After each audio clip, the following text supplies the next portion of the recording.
നമസ്കാരം. മറുനാടൻ മലയാളി കേരളത്തിലെ ജനകീയ മാധ്യമമായി ഉയർന്നു വരുന്നതിന് തൊട്ടുമുമ്പ് വരെ കേരളത്തിലെ മറ്റു മാധ്യമങ്ങൾ തമ്മിൽ ഒരു പരസ്പര ധാരണയുണ്ടായിരുന്നു.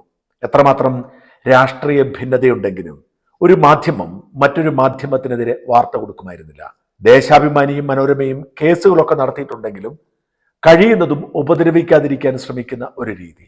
എന്നാൽ മാധ്യമ സ്ഥാപനങ്ങളുടെയും മാധ്യമ പ്രവർത്തകരുടെയും പല തട്ടിപ്പുകളും ക്രിമിനൽ പ്രവർത്തികളും ഞങ്ങൾ വാർത്തയാക്കാൻ തുടങ്ങിയതോടെ, സോഷ്യൽ മീഡിയയുടെ ഉത്ഭവത്തോടെ ഇതൊക്കെ വാർത്തയാക്കാൻ മറ്റു മാധ്യമങ്ങളും നിർബന്ധിതരായി. അതുകൊണ്ട് ഇപ്പോൾ പലപ്പോഴും മുഖ്യധാരയിലുള്ള ചില മാധ്യമങ്ങൾ തമ്മിലുള്ള ശണ്ടയും മാധ്യമ പ്രവർത്തനത്തിന്റെ ഭാഗമായി നമുക്ക് കാണാം. അത്തരത്തിലൊരു വഴക്ക് ഇപ്പോൾ ശക്തമായിക്കൊണ്ടിരിക്കുന്നത് ഏഷ്യാനെറ്റും റിപ്പോർട്ടർ ചാനലും തമ്മിലാണ്. അത്തരം ചില ശീതസമരങ്ങൾ മുമ്പേ ഇവിടെയുണ്ട്. 24 ന്യൂസ് ആരംഭിച്ചപ്പോൾ ആദ്യം ശീതസമരം നടത്തിയത് മനോരമയോടാണ്. മഴവിൽ മനോരമയുടെ ഹെഡായിരുന്ന ശ്രീകണ്ഠൻ നായർ അവിടെ നിന്ന് പെട്ടെന്ന് രാജിവെച്ച് ഫ്ലവേഴ്സ് ചാനൽ തുടങ്ങിയപ്പോൾ മുതൽ മനോരമയും ശ്രീകണ്ഠൻ നായരും തമ്മിലുള്ള ഭിന്നത ശക്തമായിരുന്നു. പിന്നീട് ശ്രീകണ്ഠൻ നായർ 24 എന്ന പേരിൽ ഒരു ന്യൂസ് ചാനൽ തുടങ്ങിയതോടെ ശ്രീകണ്ഠൻ നായരും ഏഷ്യാനെറ്റും തമ്മിലായി ശീതസമരം. സമാനതകളില്ലാതെ ബഹുദൂരം സഞ്ചരിച്ചു കൊണ്ടിരുന്ന ഏഷ്യാനെറ്റിനെ തകർക്കാനായിരുന്നു ശ്രീകണ്ഠൻ നായർ 24 ശ്രമിച്ചത്. അങ്ങനെ ഒരു ഭയം ഏഷ്യാനെറ്റിന് ഉണ്ടാക്കാനും 24 കഴിഞ്ഞു. അതിന് കാരണം ശ്രീകണ്ഠൻ നായർ ഡിജിറ്റൽ ടെക്നോളജിയിൽ കാട്ടിയ മികവാണ്. അനിൽ അയിരൂർ എന്ന ഈ മേഖലയിലെ ഏറ്റവും പ്രഗത്ഭനായിരുന്നു 24ന്റെയും ഫ്ലവേഴ്സിന്റെയും സൂത്രധാരനായി അണിയറയിൽ പ്രവർത്തിച്ചത്.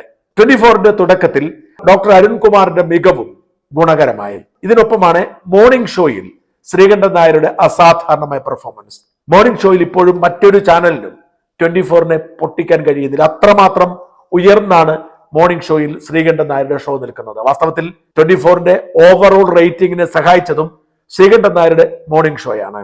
ഒരു ഘട്ടത്തിൽ ഏഷ്യാനെറ്റിനെ റാങ്കിങ്ങിൽ തോൽപ്പിക്കുന്ന സാഹചര്യം പോലും ഉണ്ടായിരുന്നു. എന്നാൽ പൊടുന്നനെ അനിൽ അയിരൂരും ഡോക്ടർ അരുൺകുമാറും 24ഉം ഫ്ലവേഴ്സും വിട്ടതോടെ 24ന് തിരിച്ചടി ആരംഭിച്ചു.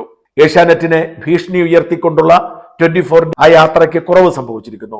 എന്നാൽ ഇപ്പോൾ ഏഷ്യാനെറ്റിനെ മറികടക്കും എന്ന വാശിയിൽ മത്സര രംഗത്തുള്ളത് റിപ്പോർട്ടർ ചാനലാണ്.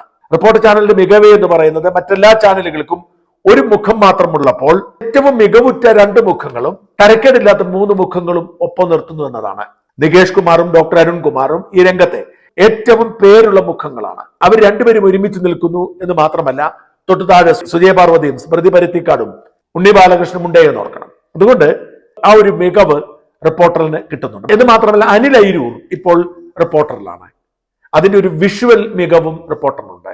അതുകൊണ്ടാണ് ഏഷ്യാനെറ്റും റിപ്പോർട്ടറും തമ്മിലുള്ള ശീതസമരം ഇപ്പോൾ പരസ്യയുദ്ധമായ രംഗത്ത് വരുന്നത്. അതിന് മറ്റൊരു കാരണം കൂടിയുണ്ട്.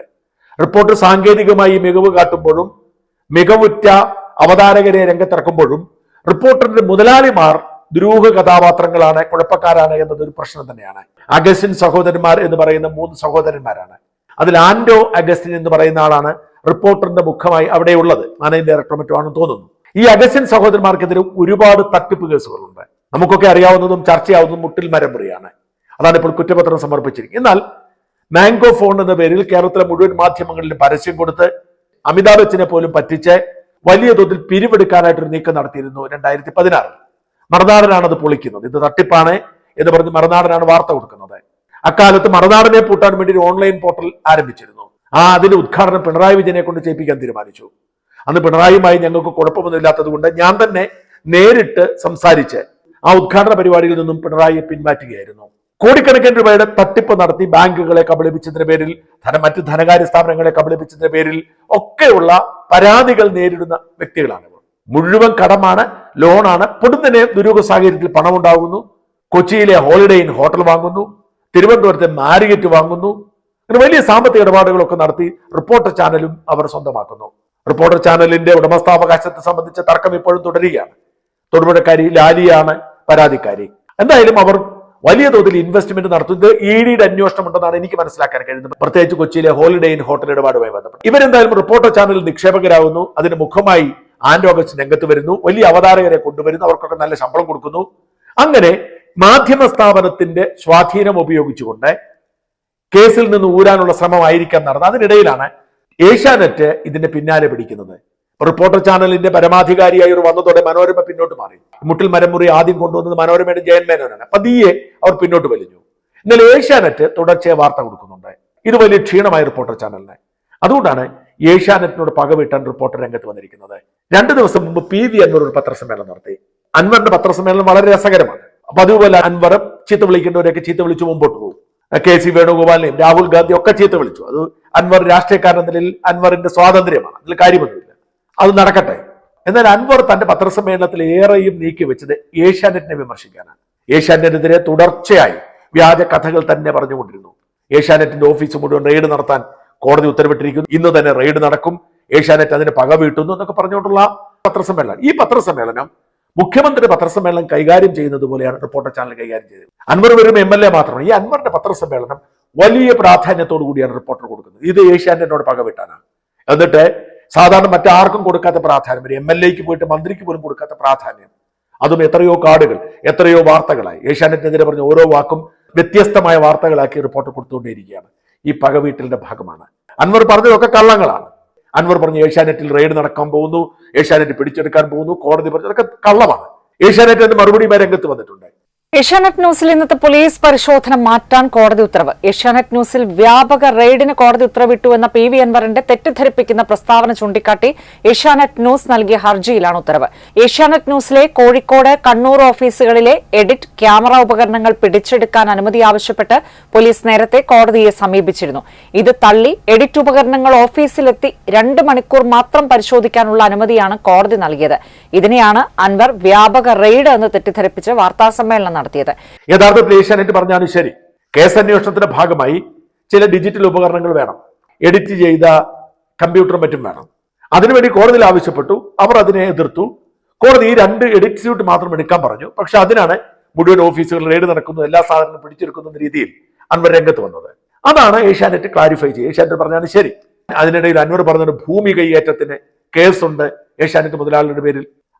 ആർക്കെതിരെ പരാതി കൊടുക്കാം, അന്വേഷണമുണ്ട്, എന്നിട്ട് എന്നെ നടപടി എടുക്കാത്തത്?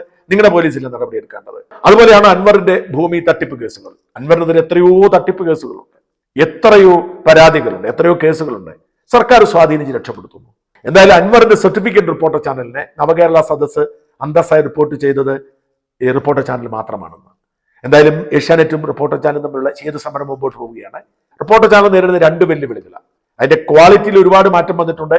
സ്റ്റാർ അവതാരകരുണ്ട്. പക്ഷേ അവർ നേരിടുന്ന ഏറ്റവും വലിയ വെല്ലുവിളി അവരുടെ മുതലാളി തന്നെയാണ്. കോടിക്കണക്കിന് രൂപയുടെ തട്ടിപ്പ് നടത്തിയ, അഴിമതിയല്ല, തട്ടിപ്പ് നടത്തിയ കേസിലെ പ്രതിയാണ്. നിരവധി കേസുകളുണ്ട്. സർക്കാർ വനഭൂമിയിലെ മരം വിറ്റ കേസാണ് ഇപ്പോൾ കുറ്റപത്രമായിരിക്കുന്നത്. ജയിലിൽ അടച്ചതാണ് ഈ MDA. ഇങ്ങനെ ഒരു മുഖം മുമ്പിൽ വെച്ച് ഇയാൾ തന്നെ വൈകുന്നേരം ചർച്ചയ്ക്ക് വന്നിരിക്കുക. അതാണ് ഏറ്റവും തമാശ. പറയുന്ന കാര്യങ്ങളെ കുറിച്ച് ധാരണയുമില്ല. ഇയാളോടൊപ്പം ചർച്ചയ്ക്കിരിക്കാൻ ഈ പറയുന്ന നികേഷ് കുമാറിനും അരുൺകുമാറിനും ഒക്കെ എങ്ങനെ കഴിയുന്നു എന്ന് എനിക്ക് മനസ്സിലാവുന്നേയില്ല. ഷഫീഖ് താമരശ്ശേരി എന്ന് പറഞ്ഞൊരു വലിയൊരു ആദർശ പ്രസംഗകൻ അവിടെ ജോലി ചെയ്തിട്ടുണ്ട്. പക്ഷെ ഇവരൊക്കെ വർക്ക് ചെയ്യുന്നത് ഇത്രയും അധികം തട്ടിപ്പ് കേസിൽ പ്രതിയായ ഒരാളുടെ സ്ഥാപനത്തിലാണെന്ന് ഓർക്കണം. ഡോക്ടർ ഷഹാനയുടെ മരണത്തിന് ഉത്തരവാദിയായി ഇപ്പൊ ജയിലിലായിരിക്കുന്ന ഒരു ഡോക്ടർ ഉണ്ടല്ലോ, അയാളുടെ കാര്യം പറഞ്ഞല്ല, വലിയ ആദർശം പറയും. അതായത് വെറും ഒരു ആരോപണം മാത്രമല്ല, നിരവധി തട്ടിപ്പ് കേസുകളിൽ ആരോപിക്കപ്പെടുകയും തെളിവുകൾ ഉണ്ടാവുകയും ചെയ്തു. അല്ലെ പറയും ബാങ്ക് ഓഫ് ഫോൺ എവിടെയാണ്? ആപ്പിളിനെയും സാംസങ്ങിനെയും പൂട്ടുന്നതിന് വേണ്ടി അല്ലെങ്കിൽ തോൽപ്പിക്കുന്നതിന് വേണ്ടി കൊറിയയിൽ 3000 കോടിയുടെ ഫാക്ടറി, ചൈനയിൽ 20,000 കോടിയുടെ നിക്ഷേപം എന്നൊക്കെ പറഞ്ഞ രംഗത്ത് വന്നത്. എന്നിട്ട് ഏതെങ്കിലും ഒരു ഫോൺ അവർ ഉണ്ടാക്കിയോ? ചൈനയിൽ നിന്നും കുറെ ഫോൺ ഉണ്ടാക്കിയിട്ട് ബാങ്ക് ഓഫ് ഫോൺ നടിച്ചിട്ട് കുറച്ച് വിതരണം ചെയ്യാൻ ശ്രമിച്ചു. എവിടെയാണ് ആ ഫോണ്? ഇതുപോലുള്ള തട്ടിപ്പ് നടത്തുന്നവരൊക്കെയാണ് ഇപ്പോൾ ഒരു മാധ്യമ സ്ഥാപനത്തിന്റെ ഉടമയായി നിൽക്കുന്നത്. എന്നിട്ട് അവർ പകവീട്ടു. എന്നിട്ട് ഏറ്റവും രസമല്ല, ഇയാൾ തന്നെ, ഇയാൾക്ക് മാധ്യമ പ്രവർത്തനം അറിയില്ല, എന്തിനെക്കുറിച്ച് സംസാരിക്കുന്ന കാര്യത്തിൽ, പക്ഷേ ചാനലിൽ വന്നിരുന്നോട് ഇങ്ങനെ ഗീർവാണം അടിക്കും. ഇവർക്കൊപ്പം ഇരുന്ന് ചർച്ച നടത്താൻ ഈ മുതിർന്ന മാധ്യമ പ്രവർത്തകർക്ക് നാണം വരില്ല എന്നതാണ് എന്റെ ചോദ്യം. എന്തായാലും ഏഷ്യാനെറ്റും റിപ്പോർട്ടറും തമ്മിലുള്ള യുദ്ധം മുറുകുകയാണ്. വരും ദിവസങ്ങളിൽ കൂടുതൽ രസകരമായ സംഭവ വികാസങ്ങൾ നമുക്ക് കാണാൻ ഭാഗ്യം ലഭിച്ചേക്കും.